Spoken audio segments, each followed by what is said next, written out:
자, 계속해서 입찰지대 이론, 시장론 중간 부분이죠. 이 부분부터 해서 기출지문 정리를 해보도록 하겠습니다. 입찰지대란 첫 번째 정의에 관련된 문제죠. 단위 면적의 토지에 대한 토지 이용자가 지불하고자 하는 어떤 금액이다? 자, 중요한 거는 최대 금액이다. 그렇죠? 자, 정의 잘 기억을 하시고요. 맞는 표현이죠. 첫 번째 문장은 맞습니다. 두 번째, 입찰지대란 초과이윤 나옵니다. 아주 중요한 문장이에요, 이게. 초과이윤 자체가 극대화된다. 자, 여기 틀렸죠? 초과이윤은 0이 되는 수준이죠. 굉장히 높은 수준의 지대이기 때문에 초과이윤이 제로가 되는 수준까지 올라가는 아주 비싼 지대를 의미합니다. 자, 이 문장도 올해 시험에서 좀 중요해 보입니다. 잘 정리를 해두시고요. 3번에 입찰지대설에서는 누가 땅을 차지하느냐? 가장 높은 지대를 지불할 의향이 있는 사람이 토지 이용이 이루어집니다. 맞죠? 네. 4번에 입찰지대 곡선의 기울기가 가파르다. 자, 중요한 표현이죠. 기울기가 가파른 업종은 도심에 가까이 있죠. 중심지에 가까이 입지하라는 경향을 보인다. 맞습니다. 5번에 입찰지대 곡선은 우상향하는 게 아니라 우하향하죠. 예, 이게 틀렸네요. 그래서 원점을 향해 볼록한 형태를 지닌다. 자, 틀린 표현이요. 6번에 지대곡선의 기울기 반드시 외우시기 바랍니다. 기울기는요, 식을 쓰자면 이렇게 되죠. 자, 밑에 토지 사용량이 들어갑니다. 그래서 토지 사용자의 토지 사용량 분의 그리고 한계 운송비. 자, 이게 바로 지대곡선의 기울기이기 때문에 토지 사용량 분의 한계 운송비라고 정확하게 외워주시기 바랍니다. 아주 중요해요, 이 식. 지금 보시면 토지 이용량을 운송비로 나눴다. 그러면 안 되죠. 지금 위아래가 뒤바뀐 거예요. 그래서 기울기는 한계 운송비를 토지 이용자의 토지 이용량으로 나눈 값이다. 이렇게 돼야 됩니다. 틀린 표현이죠. 자, 그래서 요 입찰지대 이론에 관련된 지문들 정리해봤습니다. 생산 요소의 대체성 그리고 자본의 결합 비율. 본질적으로 가장 중요한 내용이 뭐냐면 두 가지가 똑같다는 거죠. 그렇죠? 두 가지 표현이 똑같은 거를 기억을 하셔야 돼요. 이 표현 혼합을 해서 시험에서 출제하기 때문에 1번에 대체성은 기업이나 산업의 종류에 따라 달라집니다. 달라지지는 않지만 이게 틀렸죠. 기업이나 산업 종류에 따라서 대체성이 다 달라지고요. 상대적 가격에 의해서도 달라집니다. 그래서 1번은 틀린 지문이 됩니다. 2번에 토지에 대한 자본의 결합 비율 나오죠. 그리고 무슨 단어 나옵니까? 도심 나오니까 도심에 가까울수록 어떻고? 높고. 그리고 외곽으로 갈수록 점점 낮아진다. 맞죠? 3번에 토지에 대한 자본의 결합 비율이 이번엔 거꾸로 높다라는 말이 먼저 나왔네요. 높다 하면은 땅값이 비싸다. 대체성이 크다. 이렇게 쭉쭉 연결이 돼야 되고요. 그만큼 토지에 대한 자본의 대체성이 크다는 것을 의미합니다. 높다, 크다, 한 통속이죠. 맞는 표현이에요. 4번에 도심 지역의 활동입니다. 도심 나왔죠, 앞에? 자, 그러니까 똑같이 뒤에 높다, 크다 이런 말 나오겠죠. 토지에 대한 자본의 대체성이 큰 것들이다, 대부분. 그래서 틀린 문장이 됩니다. 어떻게 보면 높고 크다, 도심이다, 집약이다. 자, 이런 거 가지고 문제를 푸는 거죠. 높다, 크다, 도심, 집약. 자, 이런 부분을 잊지 말고 기억을 하시면 되겠습니다. 공장 입지 얘기할게요. 주로 배버 이론이 나오겠죠, 이제. 공업 입지 이론으로 배버 이론 나옵니다. 자, 중요하니까 잘 외워두십시오. 배버는 뭘 강조를 했냐면 크게 세 가지. 공장이 입지할 때는 수송비와 임금과 집적 이익을 고려해라. 그 중에서 누가 갑이다? 역시 그 중에서의 갑은 수송비다. 자, 이 부분이 틀렸네요. 집적력이 아니라 수송비라고 얘기를 합니다. 2번에 배버의 공업 입지론에 따르면 그 중요하다는 수송비는 두 가지로 결정이 됩니다. 잘 보시면 원료와 제품의 무게 그리고 원료와 제품이 수송되는 거리, 즉 무게와 거리에 의해서 수송비가 결정이 됩니다. 맞는 표현이네요. 3번에 공업 입지론은 운송비와 노동비를 고려한 어떤 관점이요? 비용 최소화 관점이다. 비용 최소화 관점이면 공급자 관점일까요? 수요자 관점일까요? 비용을 최소로 드린다. 아, 그렇습니다. 얘는 공급자 관점이 되겠죠. 그래서 공급자 관점에서의 공장 입지가 배버 이론이고 이것을 비판하면서 나오는 게 레쉬 이론이죠. 최대 수요 이론. 이렇게 되는 겁니다. 4번에 베버의 공업 입지론은 틀렸네요. 수요자 관점보다는 누구요? 공급자 관점에서 이루어진다. 그래서 비용이 최소화되는 지점이다. 수요가 극대화가 아니라 비용이 최소화되는 지점이 최적의 공장 입지라고 봅니다. 그래서 X죠. 5번에 원료의 부패성이 심한 이 제품을 생산하는 공장입니다. 원료랑 가까이 있는 게 좋겠네요. 그럼 원료 산지에 입지하는 경향이 있죠. 자, 그래서 5번은 뭐 맞는 표현이 되겠습니다. 계속해서 공장 입지 추가적으로 좀 살펴볼게요. 보편 원료, 외워줘야 되는 거예요, 어차피. 이 보편 원료는 원료를 아무 데서나 구할 수 있어요. 공기나 물 같은 거. 원료가 별로 중요하지가 않아요. 그래서 원료 지향형이 아니라 시장 지향형을 선호한다. 틀렸죠? 편제 원료. 편제 원료는 편중된 지역에만 존재합니다. 그러다 보니까 이 편제 원료는 원료가 중요해요. 그래서 어떤 지향형이다? 원료 지향형 입지. 8번에 원료 지수가 1보다 큽니다. 그러면 당연히 원료 지향형이 되죠. 그리고 입지 중량은 몇을 기준으로 해요? 2를 기준으로 한다. 그래서 예전에 외우라고 할 때 원료는 하나, 그리고 2분 몇 개? 2개 이렇게 외우라고 했어요. 원료는 하나, 2분 둘보다 크면 원료 지향형입니다. 그럼 입지 중량이 2보다 커도 당연히 원료 지향형이고요. 원료 지수가 1보다 작거나 입지 중량이 2보다 작으면 이거 거꾸로 어디요? 시장 지향형 쪽으로 간다. 네, 연습 좀 해두십시오. 단순 암기 내용입니다. 9번에 원료 무게와 부피에 비해서 여기네요. 제품의 무게와 부피가 크다. 제품의 수송비가 많이 들죠? 고객하고 가까워야겠네요. 시장 지향형. 10번에 운송비의 비중은 그다지 크진 않습니다. 운송비 비중이 적고요. 대신에 뭐가 높아요? 기술 연관성이 높답니다. 그럼 같이 있어야겠네. 자, 그래서 이런 경우에는 직접 지향형을 하는 게 좋죠. 자, 맞습니다. 그래서 맞는 질문이 되겠습니다.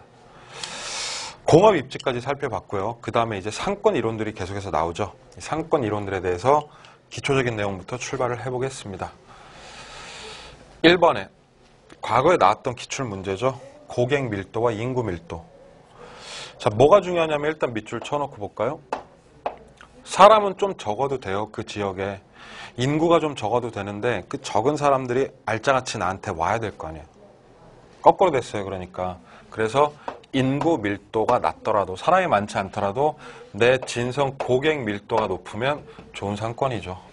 그래서 틀렸고 2개 바꿔주시면 돼요. 고객 밀도가 중요하다. 소비 단위가 많을수록 한 번에 엄청나게 쓰나 보네. 금방금방 닳겠네요. 그러면 구매 주기가 짧아지겠죠. 그리고 저장 비용이 클수록 중요한 표현이에요. 저장 비용이 크다는 얘기는 쉽게 저장하고 보관하기 어렵다는 얘기죠. 정말 와닿는 얘기로 하자면 저장 비용이 크다는 건 그 식품이 잘 썩는다 이렇게 보시면 됩니다. 자, 그럴 경우에 자주자주 조금씩 사야 되죠. 구매 빈도가 높고 교통비가 큽니다. 교통비가 크면은 자주 가기 어려운데 그러면 구매 빈도가 상대적으로 낮게 되겠죠. 그렇죠? 자, 그래서 2번은 뭐 작년에 22회 때 나왔던 얘기죠. 잘 정리 좀 해두시기 바랍니다. 3번에 구매 빈도가 높을수록. 구매 빈도가 높다는 얘기는 우리가 자주 가서 자주 산다는 얘기인데 주로 편의품을 취급하는 점포 같은 게 되겠죠. 그래서 이럴 경우에는 상권의 규모가 좀 작다라고 표현합니다. 구매 빈도가 낮을수록 이게 보통 전문품이나 고가품이기 때문에 구매 빈도가 낮으면 반대로 상권의 규모가 크게 되겠죠. 이런 부분 기억하시면 돼요. 4번에 고전적 이론입니다. 자, 고전 이론에서는 근린 상가에서 높은 신선도를 유지한다. 근린이면 집 앞 상가죠. 그래서 집 앞 상가에서는 주로 뭘 파냐면 신선식품을 판다 이겁니다. 그래서 이런 상가가 많아지죠. 5번에 고전적 이론은 그러니까 근린 상가랑 지역 상가랑 취급 상품이 다르다고 주장을 한 겁니다. 우리 집 앞 상권에서는 편의품, 잘 썩는 거, 저장 비용이 높은 예를 들면 뭐 두부나 콩나물 같은 거를 집 근처에서 파는 거고 가구나 전자제품 같은 경우에는 지역 상가, 좀 로컬이죠. 나가서 지역 상가에서 판다고 얘기를 합니다. 자, 쉽게 말하면요. 콩나물하고 말이죠. 가구가 각각 파는 상권이 다르다는 거예요. 상점이 분리되어 있다는 게 고전적 이론인데, 자, 이마트 가시면 두 개 한 군데서 살 수 있죠. 그러니까 옛날 이론으로는 그렇게 제품을 여러 개 묶어놓고 한 군데서 파는 이 대형 점포 이런 것들을 설명할 수가 없다라는 겁니다. 고전적 이론으로는 상품의 혼재, 콩나물과 가구가 섞여 있는, 자, 이런 이마트 같은 것을 설명할 수 있다 없다? 없다라는 거예요. 잘 설명하지 못합니다. 자, 이 문장도 중요하니까 잘 기억을 하시기 바랍니다. 고급 가구점 같은 전문품점. 자, 전문품 얘기 나오고 분산시장 접근법 나오죠. 시장 접근법이 여러 개 있는데 전문품은 분산시장 접근법이 유용합니다. 자, 그래서 6번 문장도 맞는 표현이 되겠죠. 상권의 기초 이론 계속해서 가겠습니다. 7번. 크리스탈러의 중심지 이론은 상호작용보다 형성이다. 이것도 마찬가지로 크리스탈러 특징을 외우고 계셔야 되죠. 예, 크리스탈러는 형성 과정에 초점을 두고 있죠. 그러면 이 상호작용 얘기 누가 했냐 이거예요. 얘 누가 합니까? 얘는 레일리가 얘기를 하죠. 자, 이런 부분 알아두셔야 됩니다. 8번에 크리스탈러 이론은 유사한 상품을 취급하는 점포들이 어쨌든 간에 한 군데에 모여 있는 것 자체를 설명할 수 없다. 그래서 잘 설명해 주지 못합니다. X. 9번에 크리스탈러의 이론에 따르면 중심성의 크기에 따라서 맞습니다. 고차니, 저차니 이렇게 구분이 되죠. 계층 구조를 갖게 됩니다. 서로 간에 먹고 먹히는 포섭 원리도 적용이 되고요. 10번에 고차일수록 크기가 큰 중심지, 제가 설명할 때 늘 이마트로 설명하죠. 저차는 슈퍼, 구멍가게. 이마트 같은 경우에 구멍가게보다는 이마트와 이마트 간의 거리가 멀다라고 보시면 되죠. 그렇죠? 그리고 이마트 굉장히 크고 다양한 중심 기능을 가지죠. 그래서 맞습니다. 11번에 저차에서 고차 갈수록 구멍가게보단 이마트의 숫자가 적죠. 고차로 갈수록 중심지의 수가 줄어든다가 정답입니다. 12번에 크리스탈러에 따르면 재화의 도달 범위보다 최소 요구치가 크면 안 되죠. 자, 고객이 통행할 수 있는 상점의 영향력인 재화의 도달 범위가 최소 요구치, 점포 유지에 필요한 최소치보다 어때야 돼요? 얘가 커야 됩니다. 거꾸로. 그래서 얘는 틀린 문장이 되죠. 자, 재화의 도달 범위가 커야 된다. 이렇게 보셔야 됩니다. 자, 상권 이론에 레일리랑 컨버스랑 허프 이론 얘기를 좀 한번 해볼게요. 첫 번째, 중력 모형은, 자, 레일리 이론이죠, 이제. 형성은 앞에 나왔던 누구요? 크리스탈러라고요, 얘가.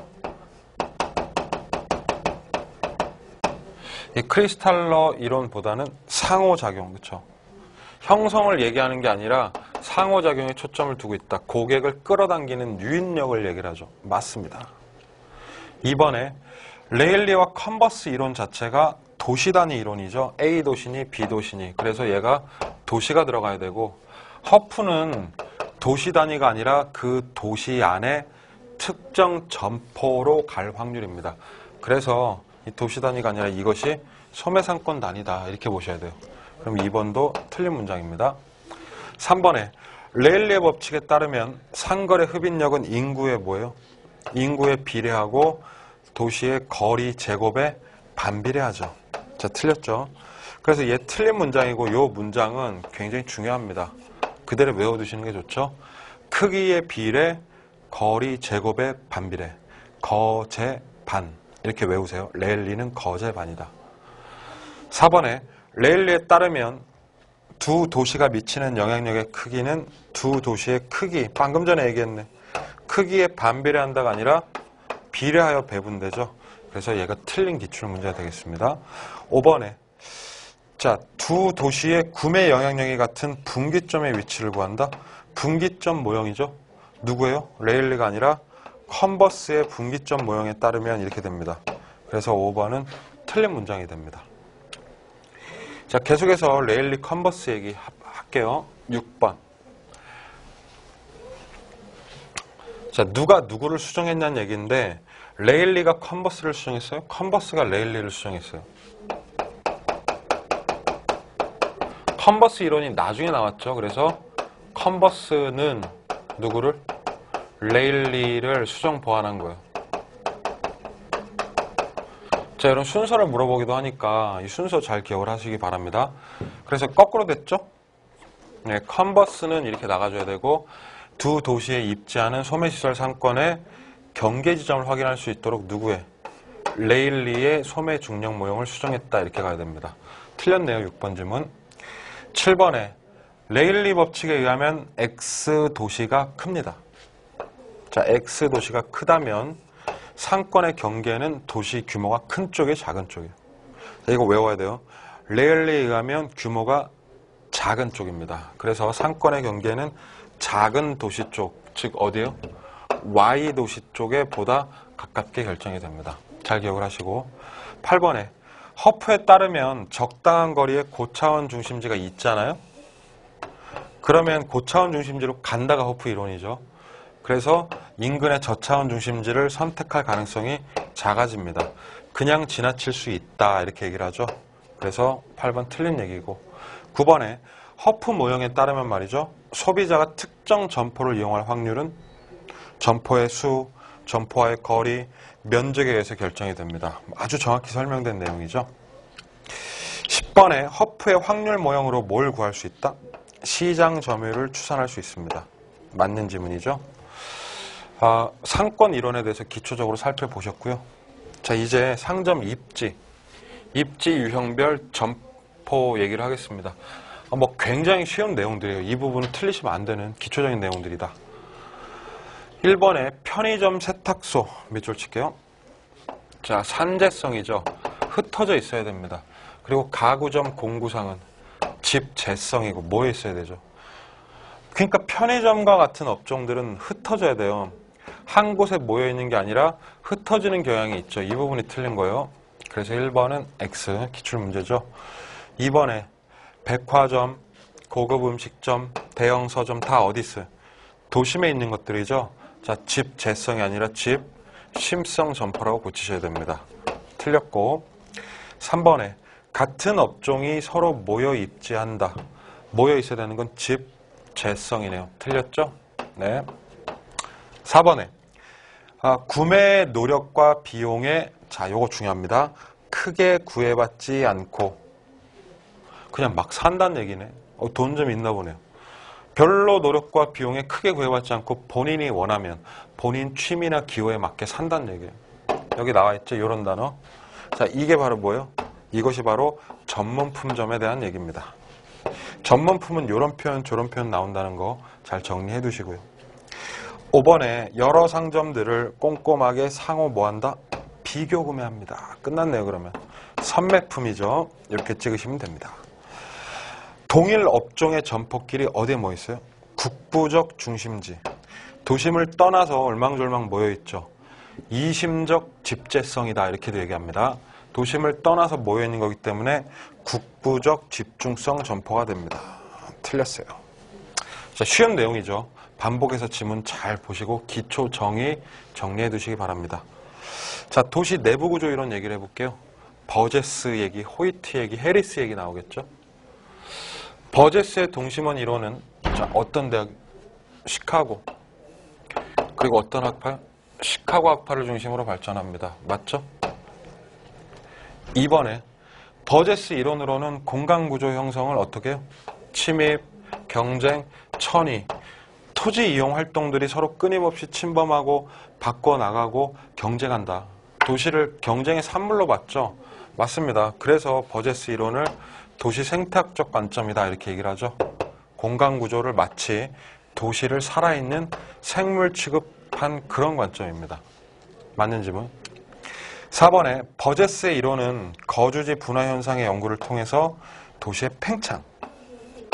자, 점점 도시가 성장해 나가는 이 팽창 과정이 내부 구조에 미치는 영향을 연구한 게 맞습니다. 팽창을 하는 것을 다른 말로 외연적 확대 이런 표현도 쓰고요. 팽창하면서 지대가 몇 개요? 5개 지대로 갑니다. 그래서 5지대설을 펴기도 합니다. 5번에 버제스 이론에 따르면 자, 요건데 요거 한번 써볼까요? 요 5지대를 올해는 좀 외워놓으시는 게 낫습니다. 버제스 이론 외울 때 제가 늘 수업 시간에 마법처럼 이 마술처럼 중얼중얼거리던 게 있었죠. 중, 천, 근, 중, 성이다 이렇게 얘기했어요. 이게 뭐냐면 중 하면은 첫 번째 지대가 중심 업무지구죠. 가운데에 메인 핵이 생깁니다. 그리고 천 하면은 그 다음이 이제 천이지대, 점이지대고 그 외곽쪽으로 뭐가 생긴다? 근로자주택. 근로자주택은 다른 말로 저소득주택이라고 얘기를 했죠. 그리고 그 밑으로 중산층지대. 중산층지대 또는 고소득층지대라고 얘기를 합니다. 그리고 마지막으로 통근자지대 이렇게 생긴다고 얘기를 하죠. 그래서 이렇게 5개의 지대로 발전해 나가면서 동심원 모양으로 발달한다는 이론인데요. 보세요. 근로자주택지대는 어디 있냐는 얘기예요. 그래서 이런 시험이 나올 수가 있는 거죠. 얘는 지금 어디 있니? 그러면 천이지대와 어디요? 중산층지대 사이다. 천이와 중산층지대 사이에 위치합니다. 맞죠? 이 기출이 된 거란 말이에요. 자, 하나 더 조심하실 거. 근로자주택은 고소득주택, 저소득주택. 저소득주택이죠. 그럼 중산층은 저소득, 고소득. 고소득이죠. 자, 그래서 이런 부분 잊지 말고 잘 기억을 하시면 된다 이겁니다. 저소득주택, 고소득주택까지 정리했습니다. 계속해서 볼까요? 호이트 얘기 나오네요. 호이트의 선형 이론, 부채꼴 모양 이론이죠. 선형. 이 부채꼴 이론에 따르면 지불 능력이 낮을수록 이게 맞나요? 고용 기회가 많은 도심에 있다잖아요.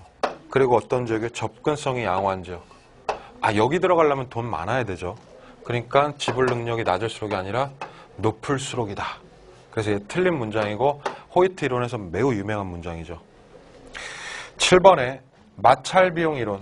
이 마찰비용 이론은 도심에서 멀어질수록, 중심지에서 멀어질수록 교통비가 많이 드니까 마찰이 커진다라고 주장한 이론이죠. 그래서 멀어질수록 수송비는 점차 어떻게 되고? 증가하죠, 증가하고 수송비가 늘어나면 지대는 그만큼 감소한다고 보고 뭐의 중요성이? 교통의 중요성을 강조하죠. 그렇다 보니까 이 이론이 바로 호이트의 선형 이론과 일맥상통하게 됩니다. 일단 틀린 말이죠. 자, 8번에 마찰비용 이론에 의하면 교통수단이 좋아요. 그럼 저항이 작아지는 거죠. 그래서 공간 마찰이 줄어든다 이렇게 보시면 됩니다. 9번에 해리스와 울만의 다핵심 이론입니다. 도시는 하나의 중심이 아니라 여러 개의 전문화된 중심이다. 맞죠? 그러고 각 다핵들은 서로 그 기능이 다르다. 이렇게 얘기를 합니다. 10번에 지대 지불 능력의 차이. 자, 이것으로 인해서 핵이 여러 개 생기고 유사한 활동이면 서로 모이죠. 그래서 분산하는 성향이 아니라 집적하는 성향을 다핵화 요인으로 설명하고 있죠. 이 문장 자체는 틀린 문장이라고 보셔야 맞습니다. 자, 투자론으로 넘어가가지고 이제 투자의 특징 나오네요. 장단점에 대해서 몇 가지 말씀을 좀 드리도록 하겠습니다. 시장론 정리 다 하신 거고요. 투자론 기출 지문들, 주요 지문들 정리해 드릴게요. 일단 1번 투자 장점은 레버리지가 있죠. 지렛대. 그리고 감가 같은 경우, 이자 같은 경우에 절세가 되고 이 구매력 보호는 뭐라고 표현할까요? 여러분 잘 아시는 영어로 인플레이션 해지라고 표현하죠. 인플레이션 해지라는 말 암기해 두시기 바랍니다. 그리고 각종 이윤, 소유의 긍지, 인적 통제가 있다. 일반적인 문장이네요. 맞습니다. 2번에 레버리지라고 하는 것 자체가 융자죠. 누구 자본? 타인 자본. 그래서 부채 비율이 플러스가 되거나 마이너스, 융자 갖다 쓰고 안 쓰고 할 때마다 생기는 어떤 효과요? 자기 자본 수익률, 지분 수익률에 미치는 효과를 말합니다. 레버리지에 대한 정말 완벽한 정의입니다. 2번. 3번에 지렛대 효과는 핵심이 이거죠. 투자가 융자를 끼고 갔을 때 이때 발생을 합니다. 맞죠? 4번에 지렛대 효과는 일단은 융자를 갖다 쓰면 내 돈 대비, 지분 투자 대비해서 수익률이 오르락 내리락 하겠죠. 자, 융자 갖다 쓰면 수익률이 대박 날 수도 있어. 그럼 쫙 올라가는 거고요. 오히려 이자가 세면 너무 비싸면 수익률이 낮아질 수도 있죠. 그럼 오르락 내리락 롤러코스터 타네요. 위아래. 자, 위아래 뭐라고 불러요? 진폭이 어떻다 무조건 커지게 되는 거예요. 남의 돈을 갖다 쓰는 순간 수익률의 진폭은 요동친다가 정답입니다. 그 문장이에요. 5번에 융자를 이용하면 자기 자본 수익률을 증대시킬 수 있죠. 근데 위험도 커져요. 6번에 자기 자본을 현재 같아. 내 돈 투자하는 게 같은데 융자를 이용한단 말이죠. 융자 갖다 쓰면 돈이 많아지는 거죠. 그렇죠? 그럼 여기저기에 또 분산 투자하는데 유리할 수가 있다라는 겁니다. 그래서 효과를 누릴 수 있다는 얘기죠. 특징 두 번째. 7번에 투자 금액 대비 차입 비율이 클수록, 자, 이런 말이 나온단 말이에요, 시험에. 이 LTV가 크다는 얘기는 그만큼 뭐예요? 융자 많아, 융자 많다는 얘기예요. 그러면 지렛대 효과 당연히 커진다는 얘기죠, 그렇죠? 전세를 끼고 집을 사는 경우가 상당히 많은데 전세도 마치 그 금액만큼 대출받는 한 예로 볼 수가 있다라는 겁니다. 외우세요. 전세도 레버리지다. 이렇게 외우세요. 9번에 융자를 받아 아파트를 구입했는데 보십시다. 여기입니다. 금리보다 뭐가 집값이 많이 올랐어. 잘했네요. 대출받기 잘한 거예요, 이거. 그래서 자본이득을 보는 경우에 지렛대 효과를 볼 수 있다. 정의 지렛대죠, 이게 바로. 10번에 융자가 많아질수록, 쉬워요. 융자가 많아지면은 지렛대 효과도 많아지고, 그런데 갚아야 될 부담 많아져요. 자, 채무 불행할 위험은 당연히 커집니다. 아주 기초적인 문장이죠. 11번에 소유권을 취득하는 지분 투자자가, 자, 뭘 활용을 해요? 지렛대 활용합니다. 누구 자본? 타인 자본이고 융자란 말입니다. 융자를 활용을 하면 위험이 낮아집니까? 자, 이걸 조심해야 돼요. 수익은 수익은 높아질 수 있지만 남의 돈을 가져오는 순간 이거 갚아야 되는 거예요. 그래서 저는 이걸 항상 강조합니다. 위험, 레버리지에서는 말이죠. 위험이 낮아진다는 얘기를 죽어도 할 수가 없다는 얘기예요. 위험은 무조건 어떻게 된다? 높아진다가 정답입니다. 자, 이 부분을 잘 기억을 하시기 바랍니다. 문장 연습을 이제 중요한 문장들 연습할 거예요. 수익률을 따져서 정의 레버리지냐 부의 레버리지냐 판정 한번 해보자고요. 정의 레버리지 효과를 예상을 합니다. 좋을 거야, 융자 받는 게 좋을 거야 라고 예상을 했는데 부채를 그래서 갖다 썼어요. 근데 경기 변동이나 금리 변동이 만약에 출렁출렁 되면은, 자, 보세요. 눈 크게 뜨고 위험 나오죠? 그럼 위험은 무조건 어떻게 된다는 얘기예요? 증가한다는 얘기예요. 나는 괜찮겠지 하고 갖다 썼는데 위험은 무조건 늘어난다는 얘기예요. 절대 감소할 수 없습니다. 13번에 정의 레버리지 효과입니다. 긍정적일 때죠. 자, 여기서 핵심 포인트 밑줄 쳐드리자면 저당 수익률보다, 이게 핵심이에요. 이것보다 어떨 때냐는 얘기예요. 저당 수익률은 우리가 뭐라고 해석할까요? 자, 그냥 여러분 편하시게 하려면 금리라고 깔끔하게 해석하시면 됩니다. 융자의 효과가 긍정적이려면 요놈 수익률이, 이게 뭔지 몰라도 돼요. 요놈 수익률이 금리보다는 어때야 돼요? 높아야 되죠. 그래서 이렇게 연습을 하시면 됩니다. 14번에 정의 레버리지입니다. 긍정적인 거요. 자기 자본 수익률 대박. 그래서 자기 자본 수익률이 무조건 어때야 돼요? 높아야 되죠. 높아야 되죠. 금리보다 어떨 때? 높을 때 발생합니다. 맞네요. 이렇게 하시면 됩니다. 15번에 정의 레버리지 효과는 좀 다르게 표현을 하자면 자기 자본 수익률이, 내가 먹는 내 수익률이 타인 자본 수익률 뭐라고 해석할까요? 요거. 나 말고 남이 먹는 건데 남이 누구예요? 은행이죠, 은행. 그럼 이것도 금리다 말이에요. 오케이. 타인 자본 수익률도 금리고 저당 수익률도 금리고 두 개 쌤. 같은 표현입니다. 잘 기억을 하시기 바랍니다. 따라서 정의 레버리지는 자기 자본 수익률이 무조건 어떨 때? 높을 때 발생을 합니다. 중립적이 시험에 나오잖아요. 그럼 변하지 않는다면 찾으면 돼요. 융자를 갖다 쓰나 안 쓰나 수익률이 똑같다는 얘기예요. 그래서 부채 비율이 변해도 자기 자본 수익률은 변하지 않는 경우입니다. 그래서 이 표현 맞는 표현이 되죠. 17번에 부의 레버리지 효과입니다. 이제는 이거 갖다 쓰면 안 돼요. 융자 쓰면 안 됩니다. 자, 부채 비율이 커질수록 오히려 자기 자본 수익률이 하락합니다. 왜 하락할까요? 이자 때문에 그래. 이자 때문에. 그래서 얘는 맞는 표현이죠. 자, 레버리지 표현들 12번부터 17번 같은 형태로 올해 나오지 않을까 이렇게 판단하고 있습니다. 이런 부분, 이런 지문들을 잘 정리를 하시기 바랍니다. 투자의 위험부터는 제가 다음 강에서 또 진행을 해드리도록 하겠습니다. 수고하셨습니다.